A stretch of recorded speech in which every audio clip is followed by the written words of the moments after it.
आज का हमारा टॉपिक है यूरोप में राष्ट्रवाद का उदय। इसके अंदर एक पार्ट है फ्रांसीसी क्रांति और राष्ट्र का विचार। पहली बार फ्रांसीसी क्रांति 1789 में हुई थी।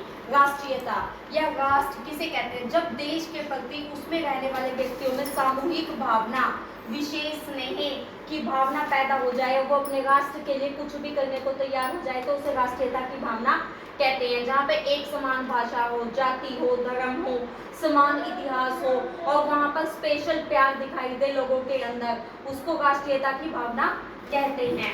1789 में फ्रांसीसी क्रांति हुई। इसका लुई 16वें के जो निरंकुश शासन से उससे फ्रांस को मुक्त करवा दिया गया क्रांतिकारी लोगों के द्वारा। राजतंत्र से मुक्त राष्ट्र राज्य का गठन हो गया। राजनीतिक और संवैधानिक बदलाव हुए।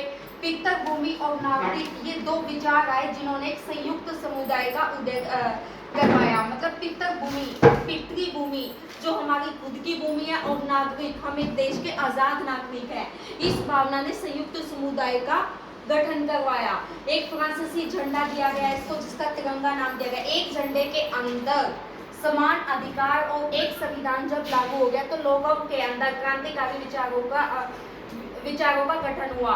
एस्टेट जनरल का चुनाव शुरू हो गया। एस्टेट जनरल का चुनाव मतलब राजतंत्र खत्म होकर प्रजातंत्र शुरू हो गया। नाम बदलकर क्या रखा गया? National assembly. नई स्तुतियां आई लोगों के अंदर, शपथें ली गई, शहीदों का गुणगान किया गया। सब कुछ राष्ट्र के नाम पे हुआ। मतलब लोगों के अंदर राष्ट्रीयता की भावना पैदा होगी। केंद्रीय प्रशासनिक व्यवस्था लागू होगी। समान कानून, समान अधिकार, समान सुविधा, मतलब सब कुछ समान लागू हो गया। जिससे क्या हुआ कि लोगों के अंदर राष्ट्रवाद की भावना बहुत तेजी से पनपी।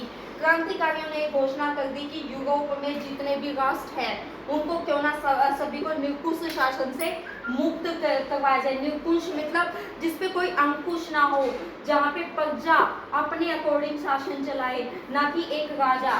फ्रांस की घटनाएं यूरोप के देशों में पहुंची तो छात्रों और नागरिकों के द्वारा जैकोबियन क्लबों की स्थापना की गई। जब जैकोबियन क्लबों की स्थापना होगी तो 1790 में होलैंड, बेल्जियम, स्विट्जरलैंड, इटली के इलाके में फ्रांसीसी सेना घुस गई उन पे अधिकार करने के लिए। नेपोलियन ने क्या किया? हमला भी कर दिया और नेपोलियन ने एक क्षेत्र पर नियंत्रण भी कर दिया। लेकिन नियंत्रण करने के बाद उसने क्या किया? सुधार किए।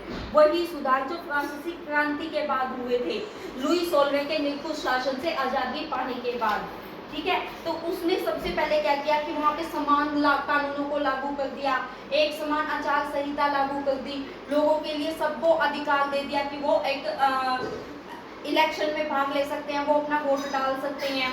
ठीक है, नेपोलियन ने एक क्षेत्र पर नियंत्रण कर लिया, सुधार कर दिए। 1804 में नागरिक संहिता लागू की।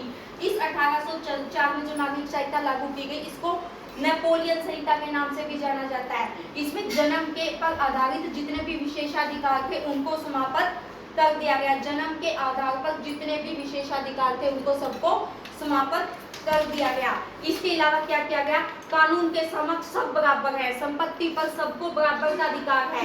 फ्रांसीसी नियंत्रण वाले सभी क्षेत्रों में इस चीज को भी लागू कर दिया गया। सामंती व्यवस्था को खत्म कर दिया गया। गांव में जागीरदारी व्यवस्था खत्म होगी। शुल्क भी खत्म कर दिए गए। यातायात और संचार व्यवस्थाएं भी सुधारी गई। जब इतने सारे सुधार हो गए, किसानों, कारीगरों, मजदूरों, नए उद्योगपतियों, सबको ये एहसास हो गया कि हमने तो आज़ादी पा ली और ये आज़ादी नई तरह की आज़ादी है। भूदासता मतलब भूमि के जो दास वर्ग था उनको आज़ादी मिली। जागीरदारी शुल्कों से छुटकारा मिल गया। मतलब जागीरदार जो उनपे उनकी फसल का आधा भाग टैक्स के रूप में ले लेते थे वो खत्म हो गया, तो उनको आज़ादी का एहसास हुआ। शहरों में क्या प्रभाव हुआ? कारीगरों की जो श्रेणी संघ थे उन पे से नियंत्रण सरकार ने हटा लिया। मतलब एक समान कानून हो गया। हर एक जगह मानक भाग लागू हो गए। जो क्षेत्र नेपोलियन के अंतर्गत आते थे उनमें भी समान भाग लागू हो गया।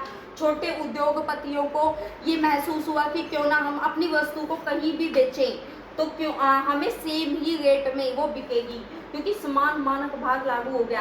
यातायात और संचार की सुविधाएं सुधर गई। मतलब एक समान जगह से दूसरे जगह पे सामान पहुंचाना आसान हो गया। व्यापारियों को बहुत फायदा होने लगा। फिर 1815 में वियना संधि हुई। 1815 में वियना संधि हुई। इसका अध्यक्ष था वियना संधि किसकी अध्यक्षता में हुई? चार्ल्स मेटरनिख की। और इसमें ब्रिटेन, पक्षा, ऑस्ट्रिया के प्रतिनिधियों ने भाग लिया। इनका उद्देश्य क्या था कि फ्रांस की बढ़ती हुई सीमाओं को रोक दिया जाए और फ्रांस के द्वारा से राजतंत्र स्थापित किया गया है उसको समाप्त कर दिया जाए। इससे यूरोप में एक राष्ट्रवाद की नींव पड़ी और उनके अंदर राष्ट्रीयता की भावना का विकास हुआ।